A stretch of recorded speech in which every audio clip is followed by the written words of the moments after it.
Ayan, so good day once again. Welcome back sa ating munting channel. Kung kayo ay bago lamang dito, pakihit ng notification bell at ng subscribe button bilang suporta sa aking munting channel. Maraming salamat. Okay, so ang ating pag-uusapan sa araw na ito ay tungkol sa rounding decimals. Ayan, so ito ay mathematics 5th grade.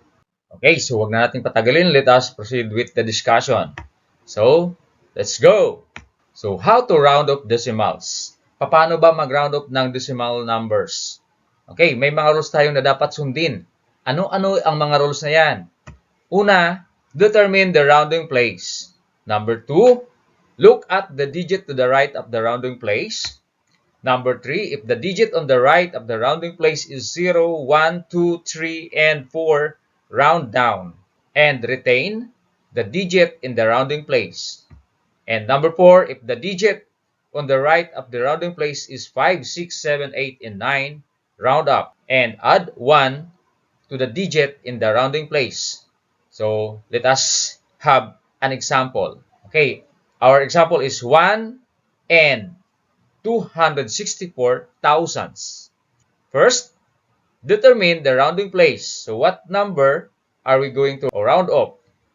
Okay, so we have tens. So, that is number 2. Number 2 will be underlined. So, this is the number that we are going to round off.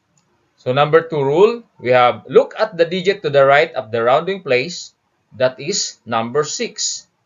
So, if the digit on the right of the rounding place is 0, 1, 2, 3, and 4, round down. Or retain the digit in the rounding place. So, walang magbabago sa number 2 kung ang number na kanyang kasunod ay 1, 2, 3, or 4, or 0. Number 4, if the digit on the right of the rounding place is 5, 6, 7, 8, and 9, round up. Add 1 to the digit in the rounding place. We saw it that the number next to number 2 is 6. So, we are going to round up and we are going to add 1 to the digit in the rounding place. So, the answer will be 1.3. Okay, so this is our answer. Okay, let us have more examples. We have here 7 and 349 thousandths. Okay, what we are going to round up is hundreds. So, the underlined number is 4. Which is in the place value of hundreds. So, the next number is 9. That's why we are going to add 1 to number 4. So, the answer will be 7 and 35 hundredths. Next, another example.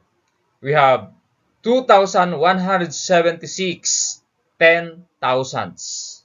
Okay? So, we are going to round up the place value of thousandths. So that number is number 7. So we have 7 thousandths. Okay. So look at the next number, which is number 6. 6 is a number that can round up a certain number.